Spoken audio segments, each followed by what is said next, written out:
이게 이제 국민동의청이라고 국회 청원하는 건데 그거에 되려면 처음에 100명이 처음에 서명을 해야 되고요.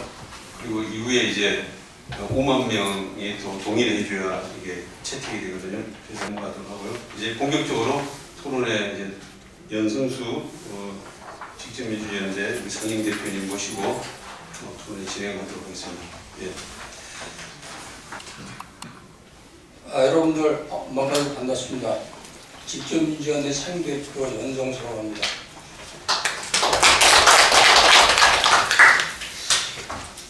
오늘 아침에 뉴스를 보니까 또 기가 막히게 하나 또 터졌어요. 내일 민주당이 의원총회를 하는데 연동형 비례대표제 그거를 계속 할지 아니면 병립형 선거제도 바꿀지 그걸 결정한다고 그 기사가 나왔어요. 근데 헤럴드판 기사에는 너무 염치 없는 민주당 이렇게 기사가 타이틀을 떠요. 분명히 이재명 대표가 지난 대선 때 뭐라 그랬냐면 연동형 권력별 비례대표제, 유성정당 방지, 기초 지방의원 선거 3인 이상 중선거제를 도입해서 선거제를 개혁하겠다라고 TV에 나와서 공약을 했어요. 그것도 공약 안 하려고 그러는 거를 저희들이 여러 군데 전통을 넣어가지고 선거나 안 하면 진다. 그러니까 야당들 설득하기 위해서 소수자들 설득하기 위해서 연동별 전문 도입하는 거하고 선거를 하겠다고 공언을 해라. 그래서 한 거거든요. 그걸 믿었는데 이제 20대 국회가 이게 끝나는 지금 시점에서 공약을 파기하려고 하고 있는 거죠. 저는 이런 얘기 할 때마다 좀 허무해요. 맨날 국민이 주권자라 그러면서 나온 얘기를 하긴 하는데 선거만 끝나면 다 국민 주권주의는 사라지고 없어요. 그러면 이제 또 펴달라고 아우성처럼 할 수 없어 펴주면 또 반복되고 그 참 허무합니다. 그래서 이 대의민주주의 하에서는 직접민주가 반드시 필요해요. 공약을 파기하는 대권력들을 국민소환제나 국민입법제로 견인 통제를 해야지만 나라가 제대로 굴러가는 거거든요. 저희가 지난 대선 때 촛불혁명의 의견들을 다 집약을 해가지고 국민참여 개헌을 만들고 그걸 가지고 민주당 쪽에다가 제안을 해서 그걸 이제 확보한 거예요. 이번에 대선에서 총선에서 이기면 반드시 국민소환제를 지정을 해라. 그리고 국민입법제를 지정을 해서 국민과 권력을 나눠라. 그렇게 얘기했어요. 노무현 대통령이 참여정부를 주장했음에도 불구하고 지금까지 여당, 야당 다 마찬가지인데 특히 민주당도 국민과 권력을 나눌 생각이 전혀 없어요. 그러니까 우리가 할 수 있는 일은 그냥 뭐냐면 선거 때가 돼야지 좀 소리 한번 질러보고 선거 끝나면 또 4년 동안 하늘 쳐다보고 있고 이게 반복되는 거예요. 그걸 막으려고 국민소환제, 국민입법제를 하라 하고 했는데 결국은 21대 국회가 끝나갈 때까지 안 하고 있는 거죠. 그래서 저희가 한번 확인해 봤어요. 국민입법제랑 유사한 국민동의청원 입법제. 그러고 보니까 2020년 5월 30일부터 23년 5월 31일까지 3년간 청원 성립된 게 63건이에요. 지금 좀 몇 달 지났으니까 한 70건 됐겠죠. 그 중에서 위원회에서 신청한 게 55건, 그리고 본회의에 올릴 수 없다고 하는 게 5건, 대안 반영 폐기로 1건, 철회 1건, 이렇게 해서 한 건도 본회의에 올라간 게 없어요. 그러면 도대체 국민이 무슨 주권자고, 무슨 국민과 권력을 나누고, 무슨 국민과 참여해서 같이 국가를 운영하겠다는 거예요. 전혀 그런 사람 없는 거죠. 그래서 우리가 할 수 없이 이제 21대 국회 막 끝날 때가 됐으니까 다시 한번 모여서 민주당에다가 이제 그걸 압박하려고 오늘 이 자리를 만든 거예요. 근데 지금 보세요. 민주당 국회의원들한테 여러 번 연락을 했어요. 근데 바쁘다는 핑계를 대고 아무도 안 왔어요. 그래서 할 수 없이 김남국 의원도 국민입법제를 발했기 때문에 거기 연락을 해서 와서 대신에 얘기해라. 얘기했는데 바빠서 지금 못하고 있는 거죠. 이게 우리의 현실이라고 생각합니다.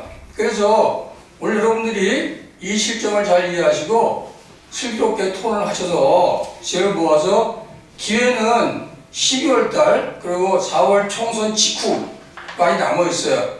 그때까지 압박해서 성사를 시키든지 그게 안 되면 이 다음 국회 회기 때 다시 국민소환제와 국민입법제를 또 재발의하는 게 필요하다고 생각합니다.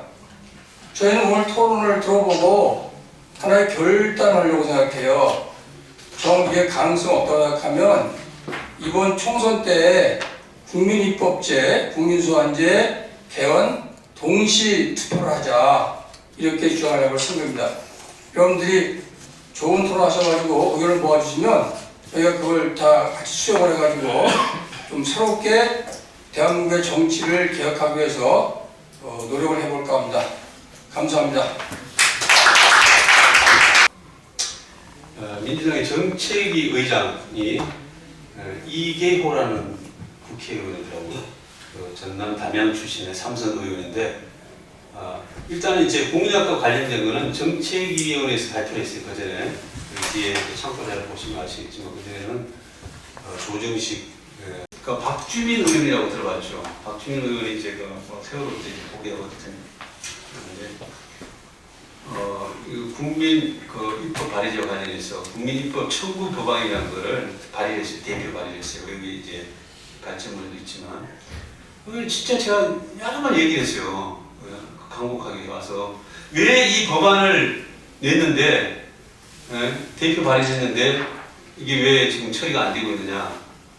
그리고 이게 민주당의 당론을 한 거냐 아니면 개인적으로 자기가 그냥 다른 의원들한테 서명받아서 10명 이상이만 발의할 수 있잖아요. 입법 발의 국회의원들은 한 거냐. 이런 걸 좀 한번 얘기를 해달라. 그리고 그 과정, 그리고 직접 민주주의에 대해서 어떻게 생각하냐. 이런 걸 좀 얘기해달라고 좀 얘기했는데도 안 오는 거예요. 저는 아무리 바빠도 아니면 대신 보내달라는 겁니다. 그래서 할 수 없이 정책실에 또 얘기를 했어요. 민주당 정책위원회 산하에는 정책실에 정책실장 한테 얘기하고 정책이 안 되면 정책실 차장이라도 와라. 아무도 안 와요. 야, 이게 참 민주당이 이래가지고 4년 전에 그 대국민 약속을 다른 거는 잘 모르겠어요. 우리가 이제 중요하게 얘기는 정치 계획과 관련된 4가지 약속이 있었거든요. 이 약속을 하나도 안 지키는 거예요. 그리고 이제 4년이 돼가지고 또 국민들한테 또 우리 지지해달라, 해달라. 무슨 정치로 이거 하는지 참 알 수도 없습니다. 그리고 우리가 이제 직접 민주주의라는 게 크게 이게 4가지 기둥이 있다고 보시면 돼요. 하나는 국민 발의제, 국민 발의제 중에서 우리가 가장 중요하게 뭐 정책 발의도 할 수 있고 입법 발의도 할 수 있지만 국민이 입법권을 가지도록 해야 돼요. 그래야 진정한 주권자가 되는 거거든요. 헌법 40조에 보면은 입법권은 국회에 있다. 딱 한 줄이 있어요. 그래서 이거를 우리가 이제 개헌을 운동을 해야 하는데 개헌하는데 입법권은 국민과 국회에 있다. 이렇게 국민 그 단어 하나가 더 들어가야 된다는 거예요. 국민도 법안을 만질 수 있는 권리를 달라는 거예요. 그런데 그게 지금 안 되고 있으니까 지금 청원은 사실 직접민주주의와 관련이 없는 거예요. 청원은 이렇게 해주십시오 이렇게 부탁하는 거거든요. 부탁해서 들어주면 좋고 안 들어주면 그냥 그만이에요. 어떻게 할 수 없어요. 우리가 지들 꼴리는 대로 하는 겁니다. 그래서 이제 국회 이제 청원법이라는 게 있어요. 그래서 국민 동의 청원이라 해가지고 예전에는 의원을 통해서만 해야 됐어요. 국회의원 통해 가지고만 청원할 수 있는데 지금은 이제 국민들이 그전에 10만 명, 지금은 5만 명 이상 연설명을 받으면 거기에 자동으로 이제 뭐랄까 상정이 되도록 돼 있어요. 그런데 그 국민 입법 발의권이 지금 없으니까 청원이라도 우리가 좀 해보자, 좀 활용을 해보자 했는데 이 청원도 사실 이게 그냥 속긴 강정이에요. 그러니까 그런 법이 있으면 뭐하고 제도가 있으면 뭐하냐고요. 국회 청원을 지금 했어요. 나름대로 그 사람들은 다 절실한 마음으로 했을 거 아닙니까? 그 지금 여기 제가 조사해 보니까 170건이나 한 거예요.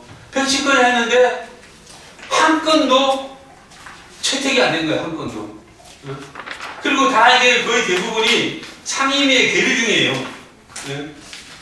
상임위의 계류, 그러니까 상임위라는 게 그 소관 상임위는 있을 거 아니에요. 그 청원에 관한 부분들을 가지고 자기들이 먼저 검토하고 그리고 최종적으로는 전체 국회의원들이 모인 본회의에 상정해서 본회의에서는 그냥 뭐 별일 없으면 그냥 막 하루에도 막 수십 건이 막 도반이 막 처리가 되잖아요. 그 상임위가 중요하거든요. 상임위에서 놓고 그냥 질질질 끌고 있는 거예요. 저는 이게 국회가 과연 국민에게 대표 기관인가, 이게 대표 기관이면 국민들이 이게 절실한 마음으로 이 청원 170건의 안을 이렇게 깔아넘길 수가 있냐 이거예요. 이건 국민을 한마디로 무시가 아니라 능멸하는 거죠. 그래서 이건 아니옵시다 이렇게 생각합니다.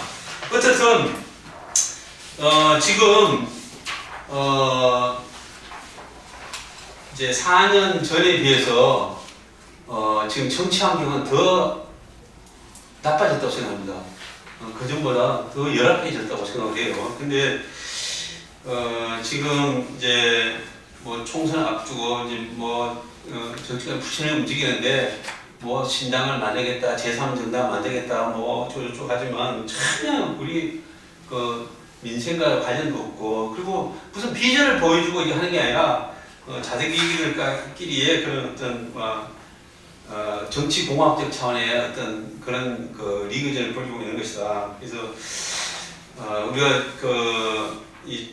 일단은 총선을 앞두고 4년 동안의 어떤 성적표부터 우리가 좀 한번 매겨보고 거기에 따라서 엄중하게 우리가 좀 채찍질을 하는 게 좀 필요하다고 봅니다. 정의당이 내건 공약이 1호 공약이 중대재해기업처벌법이었어요. 그러니까 산업재해로 이제 많은 노동자들이 죽어가고 있잖아요. 그게 이것도 세계 거의 최고 수준으로 우리가 산재율이 좀 줄어들지 않고 있는데, 특히 이제 사망 사건을 중대재해라고 보는 거죠. 사람이 죽고 있어요. 죽는 경우.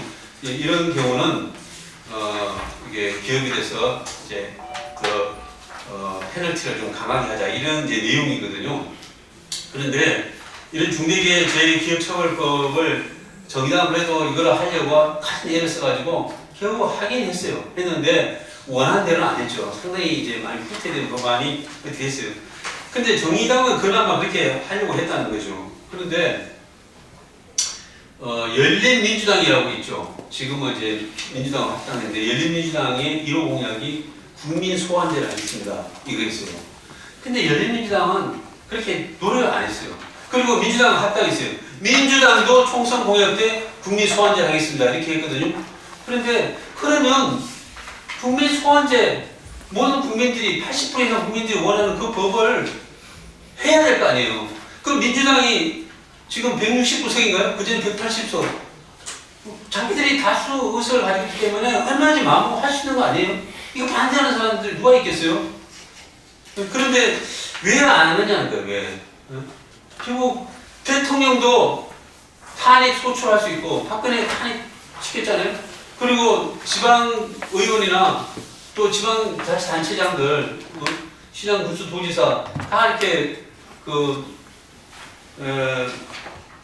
주민소환제라고 해서 이제 그런 어떤 제도가 있는데, 파면할 수 있는 제도가 있는데 유독 국회에만 없는 거예요. 그래서 이거는 민주당이 참 문제라고 봅니다. 그리고 지금 국민의힘 같은 경우는 총선 넷이라고 2020년도에 뭐 경실련, 참여연대 이런 시민단체 모여서 만든 이제 기구가 있는데 거기서 이렇게 검토해 본 결과 가장 그 공약 자체가 이렇게 좀 점수가 아주 가장 그 낮았다 이거죠. 그래서 그 공약 자체가 일단 문제가 있고 그걸 평가할 만한 게 없던가. 그리고 지금 국민의힘이나 윤석열 정권이 보이는 게 너무나 이게 퇴행적이고 거의 반동성을 보이기 때문에 여기는 뭐 평가할 대상조차가 안 된다는 거예요. 그래서 빼버리고 정의당은 지금 보시다시피 뭐 그냥 3분화되고 지리멸렬 이런 부분을 쭉 하고 있어가지고 여기도 좀 제외를 하고 그래서 더불어민주당의 공약을 중심으로 보는데 3축에 보듯이 총선 주요 공약으로 23가지를 내걸었어요. 근데 이거를 이제 하나하나 뭐 다 여기도 내용들이 다 있는 거죠. 하나 다 살펴보면 좋겠지만 이거 그럴 뭐 지금 시간이 없고 10번 항목에 2라는 국회의원 국회 개혁이라는 부분이 있죠. 이게 이제 정치 개혁과 관련된 부분이거든요. 그래서 그 다음 쪽에 보면 이제 4가지입니다. 이렇게 정치 개혁과 관련해서 4가지를 이제 내걸었어요. 첫 번째가 국회 운영 상시화 및 법사위 체계 작부 심사권 폐지 통한 법안 처리 신속화. 이 법안이 그러니까 국회를 이제 360을 가동 체제를 만들어 가지고 그래서 이제 지금 법안이 많이 밀려 있잖아요. 그래서 이거를 빨리빨리 좀 하겠다. 그리고 이제 법사위가 마치 그 상원처럼 그거 갖고 또 질질 끌고 있잖아요. 자기들이. 그래서 법사위 그냥 하려고 서로 막 싸움하고 혈안이 돼 있죠. 지금도 법사위에 좀 뭐랄까 모미 같은 우리가 좀 목격하고 있는데 어쨌든 그 심사권을 폐지해서 책이 자꾸 가지고 막 따지니까 그래서 법안처리 신속화하니까. 두 번째, 국민들의 입법 참여 확대를 위해 국민 입법 발의제를 도입하겠다. 세 번째, 국회의원 출석에 대한 제재를 하겠다. 세비 삭감이나 징계 규정을 신설해서 하겠다. 네 번째, 국민소환제 도입 및 국회윤리특별위원회 상세화를 하겠다. 네, 이런 4가지를 이제 내걸었는데요. 이 4가지 중에 하나라도 지금 되는 게 있다고 보십니까? 이 정치 개혁과 관련된 부분 하나도 지금 안 되고 있어요. 지금 그 국회의 불철수하는 의원들에 대해서 홈페이지 공개한다는 정도로만 제가 알고 있어요. 민주당의 아니 이렇게 자기들이 당론을 내렸으면 이렇게 해야 될 거 아니에요. 그러면 국회에 이제 빠지면 빠져도 국민의 세금을 다 가져간다는 건 염치 없는 짓 아닙니까? 예? 무노동 무임금이라고 주장하는 사람들이. 그래서 어쨌든 세비 그것도 여기 설명했지만 뒤에 첨가서 이런 걸 내면은 어떤 일로 되고 전혀 이게 이런 게 좀 안 저리고 홈페이지에 게시하는 정도로만 하겠다. 국회 홈페이지에. 그리고 징계를 하겠다는 것도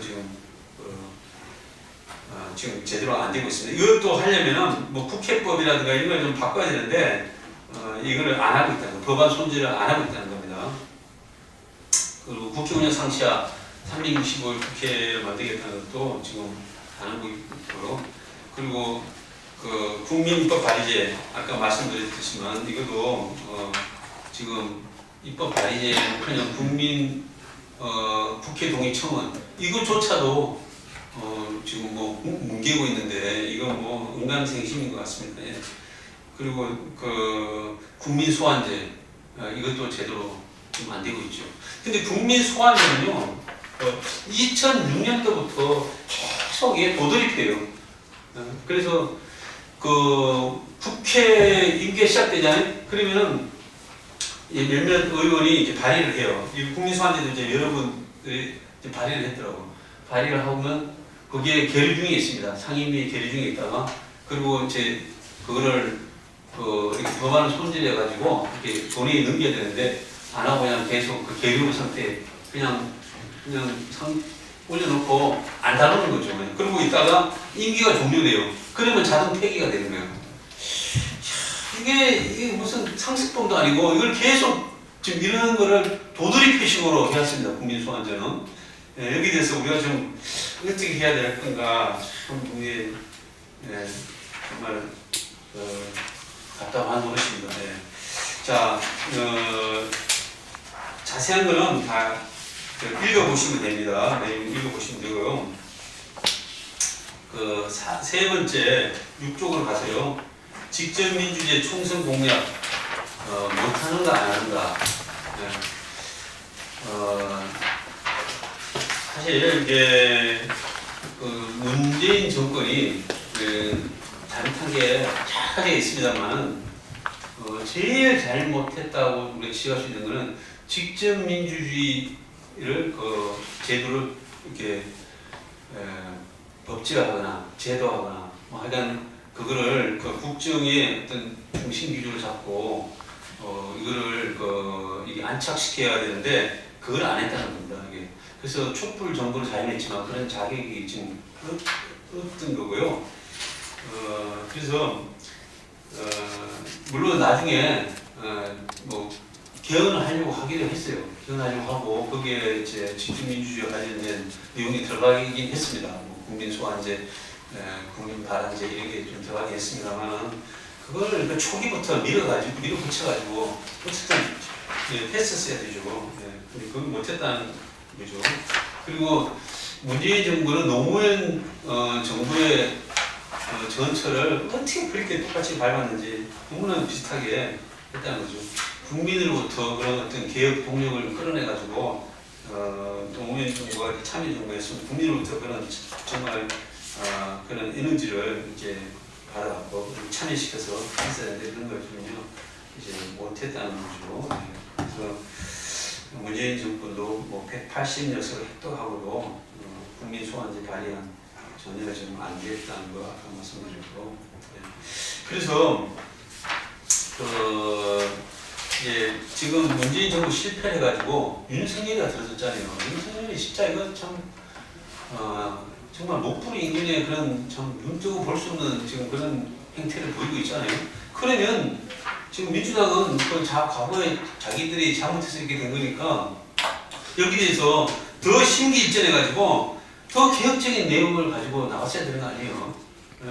그래서 뭐 그 직접민주주의 공약, 여기 공약 내건 것도 많았지만 특히 이제 직접민주주의 관련된 국민소환제, 국민발언제, 국민투표제, 국민공론제 이 네 가지를 하려고 했어야 되는 거 아닙니까? 근데 전혀 지금 안 하고 있잖아요. 이런 거 참 정말 답답한 노릇이죠. 그래서 결론은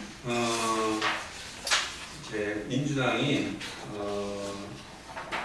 안 하는 게 아니라 못하는 거다. 못하는 게 아니라 안 하는 거다. 이렇게밖에 볼 수 없는 거죠. 그리고 의지박약이라는 거죠. 그런데 당론으로 자기들 하겠습니다 하고 당론으로 정하고도 안 하는 거는 정말 국민에 대한 기만이고 이건 정말 사기꾼 같은 그런 정치를 하고 있는 겁니다. 자 이제 마무리를 하겠습니다.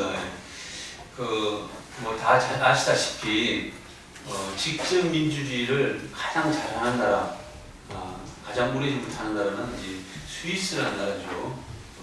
스위스가 사실 직접 민주를 제대로 하는 유일한 나라입니다. 제가 보니까 다른 나라는 부분적으로 하는데, 근데 스위스가요 직접 민주주의를 하면서 세계적인 나라가 된 거예요.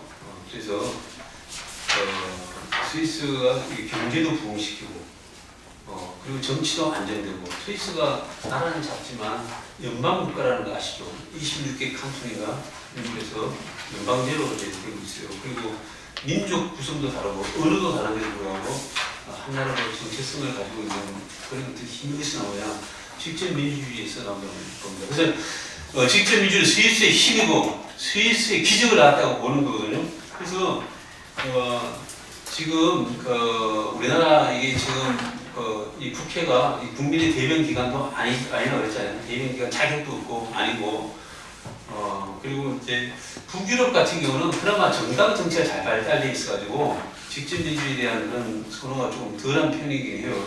정당 자체, 정치인들이 국민의 신뢰를 받고 있잖아요. 거기는 권력으로 정치가 아니라 정말 봉사로 정치를 하는 거거든요. 근데 우리는 지금 전혀 아니게 보시더라고.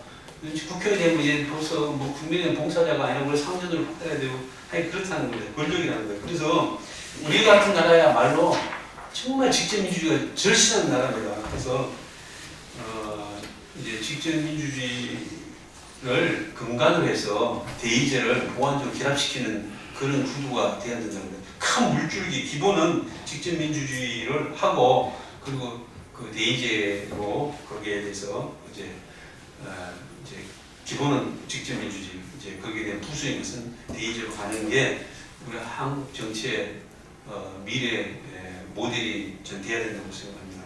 그래서 지금 앞으로 뭐 어떻게 할 건가 이렇게 좀 자기 말에 대한 책임도 안 지고 약속도 안 지키는 이런 정당 정치 이런 정당에 대해서 우리가 계속 눈두고 계속 용인해 줄 것인가 여기에 대해서 우리가 좀 한번 머리를 맞대고 좀 고민해 봤으면 좋겠어요. 어떻게 하는 게 좋은가. 그래서 지금 오늘도 우리가 이렇게 모여서 토론회 하는 게 이게 좀 찻잔의 태풍이 되지 않으려면 민주당 특히 민주당 지도부 또 민주당 많은 당원들한테 이런 내용이 좀 전달돼야 된다고 봅니다.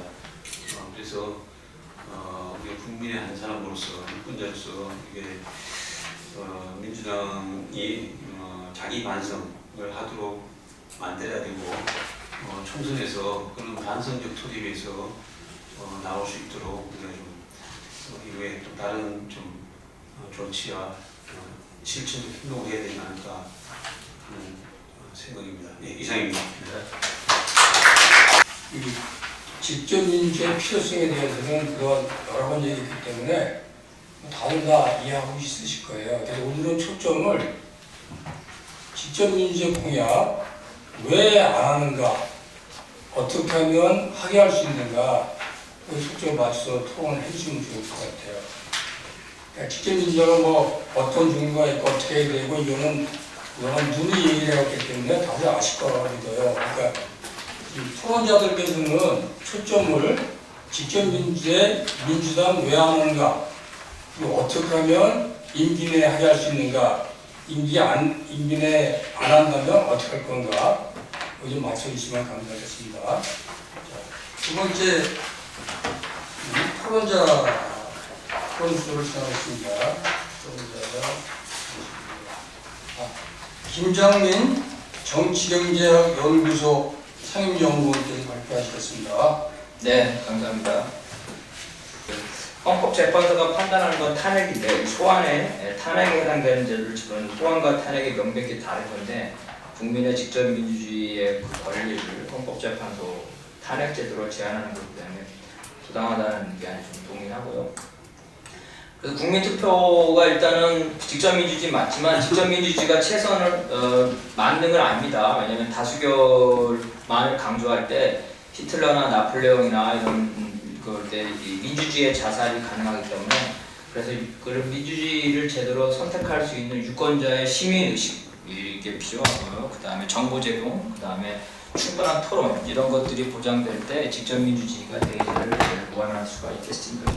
오늘날 이제 실질적 국민주권이나 이제 그 사회주의가에서 말하는 인민주권이나 많이 접근을 하죠. 이제 이런 원래 이제 실질적 국민주권이나 인민주권의 의미는 모든 이제 성인, 그죠? 성인 국민이 유권자 집단이고 그들의 그 유권자의 지분, 통치 지분, 주권의 지분이 동일하다는 거죠. 그렇기 때문에 누구나 자기 지역이나 부문에서 그 구성원 수만큼 주권을 보유하고 행사할 수가 있기 때문에 직접민주주의가 당연히 헌법이나 법률에 있어야지만 되는 것이 아니라 당연한 거고, 그리고 언제든지 자기가 뽑은 사람들을 소환할 수 있고 또 그 결정에 대해서 이것들을 번복할 수 있고, 이제 사회주의국가의 헌법에는 인민주권에 따라서 이러한 조건들이 다 들어있습니다. 그래서 사회주의 국가가 헌법에는 그렇게 써 있지만 실제로 그렇게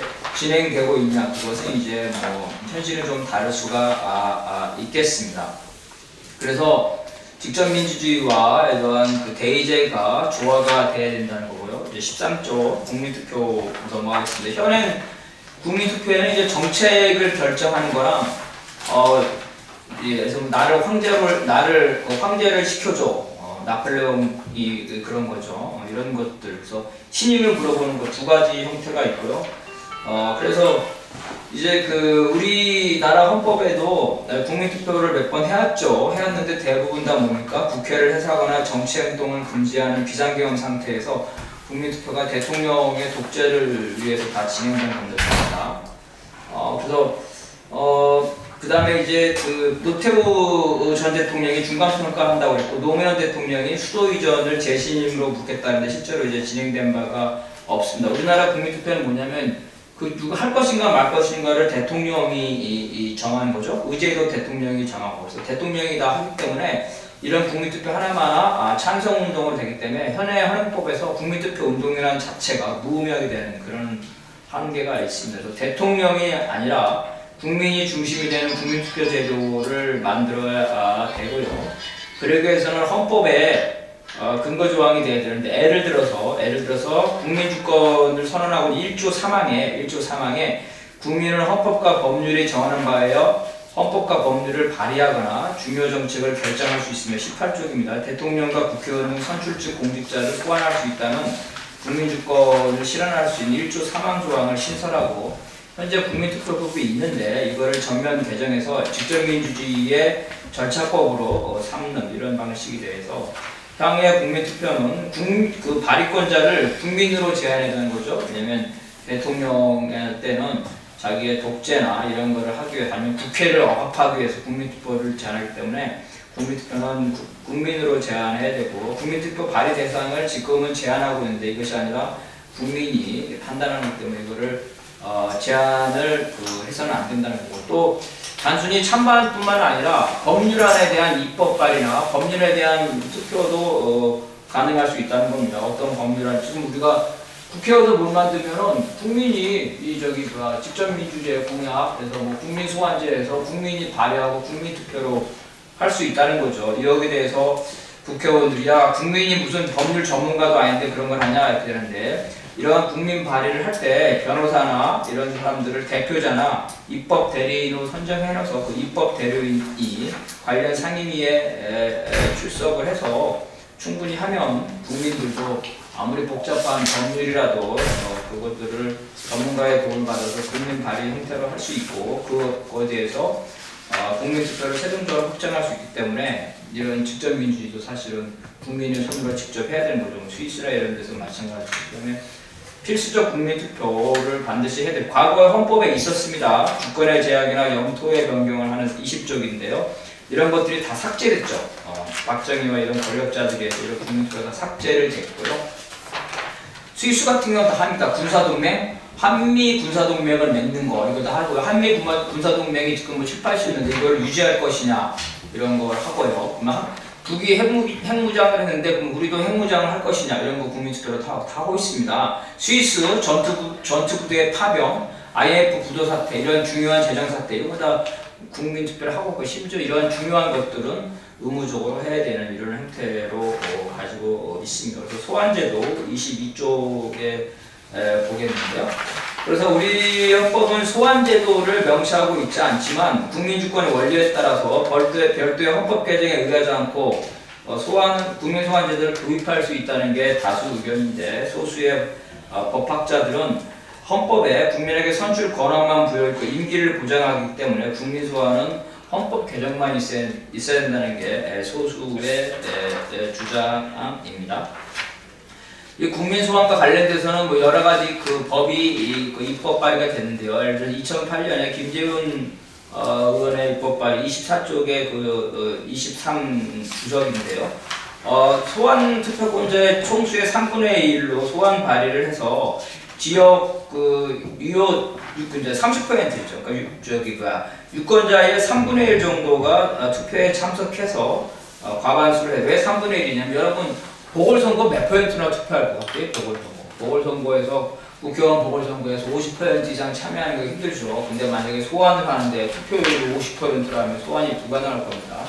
그래서 이 지방자치에서 주민소환도 역시 마찬가지인데 3분의 1 정도 이렇게 돼요. 비례대표도 비례대표를 해서 지금 현재 비례대표 국회의원 예를 들어서 50명이다 한다면 유권자를 50으로 나눠가지고 이게 20만 명이라면은 전국적으로 20만 명의 유권자로부터 서명을 받으면 자동적으로 비례대표 의원직을 상실하는 이게 이제 2008년 법률안인데 최근에 그 법률안에는 이거 유권자 서명 말고 탄핵에 해당하는 헌법재판소에 심판을 하라는데 이거는 명백하게 국민주권을 제한을 하는 겁니다. 국민 소환은 탄핵은 파면이죠. 국민 소환은 단순히 해임에 불과하기 때문에 이 해임의 효력이기 때문에 굳이 국민 소환의 사유를 줄 필요 없다. 예를 들어서 뭐 파면은 헌법상 법률상 위반이지만 국민 소환은 윤석열이 술 먹고 아침 10시에 출근하고 12시에 출근하고 용산 구민 주변에 사는 사람들이 고발하지 않습니까? 아침에 출근하는 게 다 드러나니까 대통령이 술 먹고 늦게 출근해서 불성실하다 해서 이러한 불성실한 도덕적인 사유 이런 것도 다 이제 국민 소환이 될 수가 있다는 겁니다. 그런 식으로 한다는 거. 그래서 말씀을 이제 드리면 왜 안 되는지는 뻔히 알죠. 그들이 자기 스스로 자신 아까 고양이 얘기했는데 쥐가 고양이를 타도할 수 있는 이게 올가미를 할 수 있는 걸 고양이들이 허용하지 않겠죠. 그래서 이걸 할 수 있는 방법은 국민운동밖에 없습니다. 이렇게 토론회는 이제 처음 시작하는 거고 뉴질랜드에서 비례대표 개정을 했었는데 첫 번째는 예를 들어서 국민의힘이 한번 선거하니까 지역구 때문에 자기들이 불리해. 그러면 자기들이 집권하면은 우리는 비례대표 정당 명부하겠어 했는데 그 다음에 집권하니까 안 했어요. 민주당이 한번 했는데 지역구 선거 때문에 자기들이 불리해. 우리는 다음에 하면은 정당 명부했어. 자기네가 이기니까 안 하고. 자기네가 이기면 안 하고 지면 한다고. 그러니까 뉴질랜드 국민들과 시민들이 화가 나가지고 국민운동으로 해서 이런 걸 하려면 이런 토론회도 중요하지만 국회 앞에서 데모도 하고 민주당 정간운동도 하고 이런 식으로 국민운동, 시민운동을 해야지 말로는 안 된다. 행동으로 보여야 된다. 그게 결론입니다.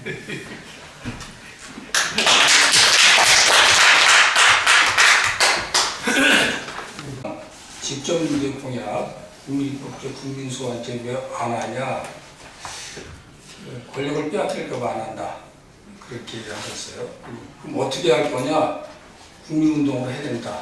이 두 가지를 말씀하셨는데 제가 기억하기에 한국 개헌 중에서 국민이 나서서 한 건 딱 한 번이에요.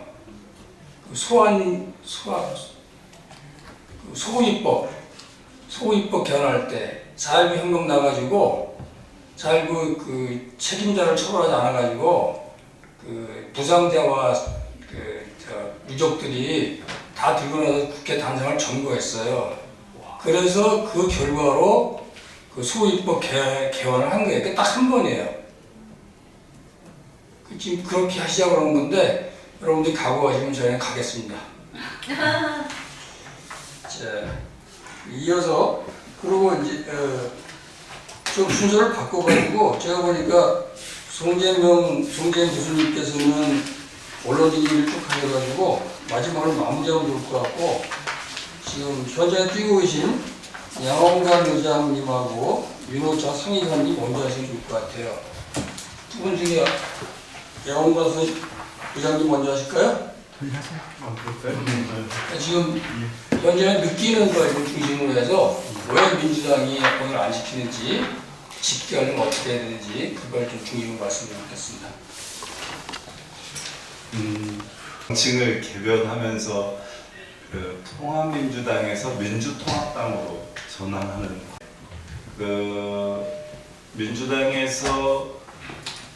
통합민주당에서 민주통합당으로 바꾸는 과정에서 밖에 이제 사실은 문재인 대통령이나 그때 이해찬 그다음에 문성근 노무현 대통령을 존경하고 따르는 많은 세력들이 민주당 밖에 있는 상황이었고 그래서 그때 민주당 밖에 있는 친노무현 정치적 그룹과 또 시민사회 그룹이 있었어요. 그때 이제 또 진보적인 영역도 있었고 그래서 전체적으로 민주당이 약화되어 있는 상황에서 이 힘을 모아가지고 지금 2012년 선거가 19대 총선이었던 것 같아요. 12년이. 그래서 이 둘이 힘을 합치면서 밖에서 시민통합당을 만들고 이 시민통합당이 민주당과 합당하면서 당명을 바꾸면서 이렇게 민주당이 이제 새로 얼굴을 바꾸는 이런 상황이 있었는데 그때 민주당에서 기존의 민주당에서 밖에 있는 시민들과 세력들에게 주장한 게 공천에 있어서 국민공천을 꼭 실행하겠다. 공천 자체를 국민 경선을 통해서 전체적으로 실행을 하겠다라고 하는 약속을 대대적으로 하면서 자기 변화를 했거든요. 그러니까 민주당의 이제 민주주의 변화를 시도하겠다라고 하는 얘기를 했었어요. 그래서 많은 시민사회 세력들이 그때 저도 포함해서 같이 거기에 참여를 했었는데 뭘 했냐면 공천 과정에서의 경선을 거의 안 했습니다. 약속을 안 지키는 거죠. 그러니까 그때 전략 공천을 시킨 게 아니라 현역 국회의원들에게 단수 공천이라고 하는 꼼수 공천을 하면서 단수 공천에서 거의 현역 국회의원 90여 명 정도가 단수 공천으로 쭉 진행되면서 경선을 안 붙이고 그리고 이제 총선에 임한 과정이 있었습니다. 그럴 때 단수 공천을 할 때 뭐를 하냐면 국회의원들끼리 현역 국회의원들끼리 야합을 합니다. 그리고 공천심사 과정에서도 그 공천심사위원들의 작업을 해서요. 그래서 자기들에게 유리하고 또 논의하고 또 이미 기득권을 가지고 있는 국회의원들을 중심으로 이게 공천심사 자체를 방해하고 또 문턱을 세우고 뭐 처음 들어가는 사람들을 점수 뭐 이렇게 얘기하면서 거의 배제하고 이런 과정이 있는데요. 전체적으로 국회로 딱 들어가면 정치라고 보면 뭐를 얘기하냐면 정치는 딱 두 가지 뭐라 그럴까 정치하는 사람과 안 하는 사람인데 그것을 국회의원이냐 아니냐로 구분되어질 정도로 국회의원이 지금 전체적으로 엘리트화되어 있고 그리고 전체적으로 굉장히 패권화되어 있고 기득권화되어 있습니다. 그것은 국민의힘뿐만 아니라 민주당 또한 그러한 모습으로 있는 거예요. 그래서 그때부터 민주당 자체가 참 민주당 자체를 시작하는데 힘을 모아서 새로운 변화를 시도한다고 믿고 들어갔었는데 저는 그때 이게 얼마나 내가 순진했던가. 이 권력에 일단 진입하면 진입장벽을 쫙 치고 그리고 진입장벽 안에 들은 사람들과 다 네트워크하고 담을 쌓고 그리고 패를 구성해서 새로운 사람들을 딱 막아내는 노력을 하는 거죠. 그리고 그 왕국 안에서 이제 자기 기득권을 계속 실행하는 거예요.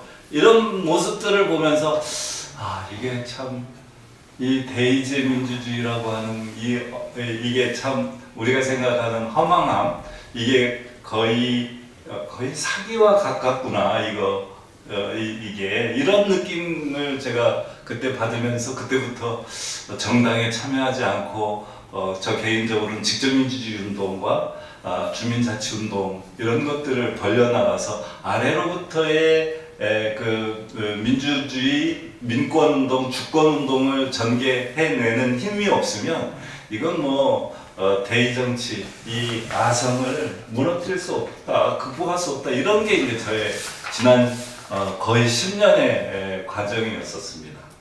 요게 이제 하나의 대목에서 저는 철저한 좀 이 현재의 정당을 중심으로 한 국회의원을 중심으로 한 정당의 운영 이런 방식으로 이런 식으로의 운영되는 대의 정치는 이게 헌법적이지도 않고 반헌법적일 정도까지의 정치 제도구나라고 하는 어떤 실질적인 깨달음이 있었고요.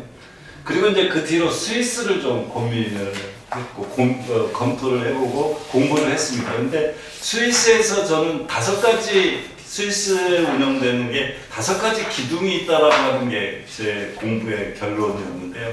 첫 번째가 스위스를 운영하는 5가지 기둥 중에 하나가 첫 번째가 직접민주주의라고 하는 제도죠. 그 다음에 두 번째는 연방주의인데요. 이거는 주민자치주의입니다. 엄밀하게 보면. 스위스는 26개 칸톤과 2000여 개의 그 꼬뮴, 게르만데라고도 하는데요. 그 2000여 개의 작은 4,000명 정도 평균 이런 이제 꼬뮴이라고 하는 우리의 보면 읍면동입니다. 읍면동 정도. 우리는 읍면동이 3,500개 정도 되잖아요. 3,500개 정도 되는데 스위스는 한 읍면동 정도가 2,200개 정도 되는데 2,200개 정도의 꼬뮴이 실제로는 시민권을 결정하는 권한이 있고요. 그 다음에 지역의 조세권을 결정하는 권한도 꼬뮴에 있을 정도로 대단히 이 연방주의 그리고 지방자치주의가 원칙적으로 적용되고 있는 기둥이죠.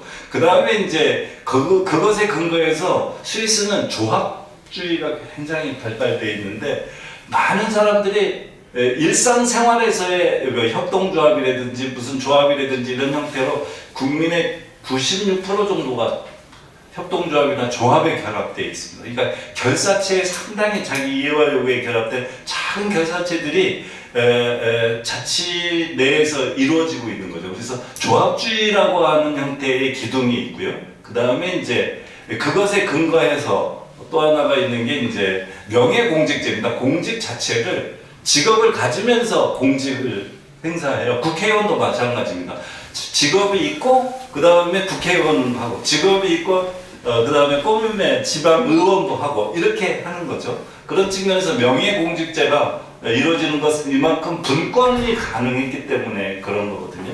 그 다음에 이제 최종적으로는 뭐 우리가 알다시피 영세중립국주의를 진행하고 있는데 그 중에서 쟁점이 되어지는 것은 뭐냐면 직접민주주의라고 하는 것의 실질적인 바탕은 사실은 연방주의와 그 연방 밑에 더 나가서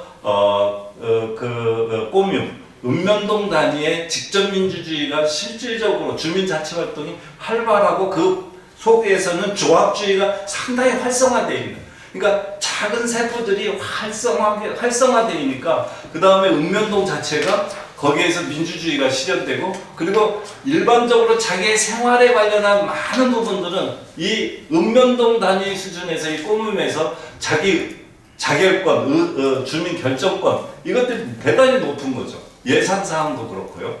예산도 보면은 연방이 30, 30 이런 정도로 연방 최고가 있고 그 다음에 주정부가 한 40을 쓰고 읍면동 단위가 30을 쓰는 이런 단위로 재정 분권도 이루어지고 그 다음에 자기 주권의 분권도 이루어지고 그래서 전체적으로 보면 이 직접민주주의의 실질적인 바탕은 조합주의와 이 분권주의, 자치주의 이것에 근거하지 않는 직접민주주의는 사실은 왜곡될 수도 있고 실현 가능하지 않다라고 하는 어떤 문제의식을 저는 갖게 되더라고요.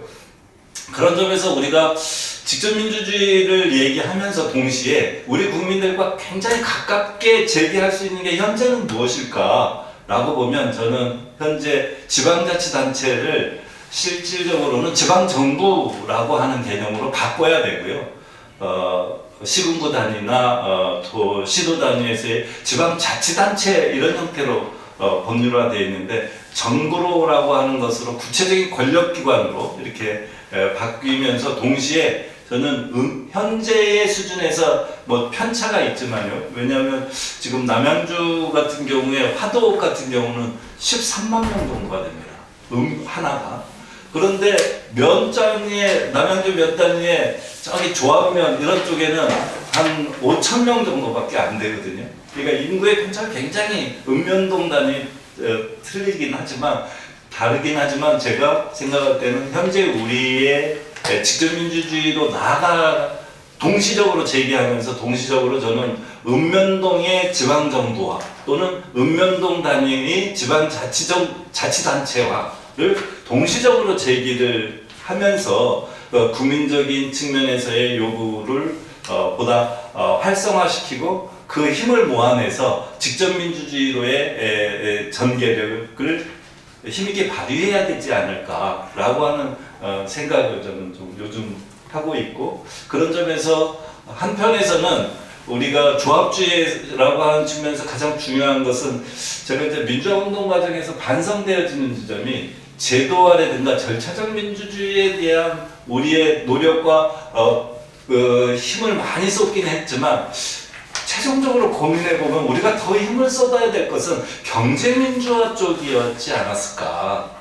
경제민주화가 실현되어지는 시스템에 더 많은 힘을 거기에 집중해내야 지금으로 가지고 있는 민주주의적, 국민적 참여 이런 것들도 굉장히 보장되어지지 않았을까라는 생각이 들어요. 그래서 지역적으로 조합주의라고 하면 현재로는 우리는 사회적 경제 또는 지역 순환 경제 이런 부분들의 사회적 경제와 지역 순환 경제라고 하는 하나의 것과 그 다음에 지방자치단체를 읍면동까지를 내려보내는 것. 그래서 조합주의와 실질적인 지방 분권자치들을 결합해내면서 직접민주주의라고 하는 얘기를 동시적으로 해야 직접민주주의 운동에 동력이 생기고, 그리고 이 힘을 바탕으로 해서 제가 볼 때는 직접민주주의 운동을 하는 제반의 단체뿐만이 아니라 그것에 근거해서 저는 정당, 직접민주주의를 실현시켜내려고 하는 정치적 결사체가 앞장서서 지속적으로 선동을 봉사하고 앞으로 의제화하고 그리고 그것을 끌어나가고 이렇게 해줘야 되는 것이 아닌가라는 생각이 듭니다. 그래서 직접민주주의 제도 개선의 헌법 개정부터 시작해서 제반의 변화, 그 다음에 조합적인 측면에서의 조합주의, 그 다음에 지방자치단체의 분권 과정에서 읍면동의 지방자치단체와 그리고 그것을 전반적으로 정치화해내고 의제화해내는 직접민주주의 자치분권을 실현하는 정당, 이런 부분들이 함께 어우러져야 되지 않겠나 이렇게 생각해 봅니다. 이상입니다.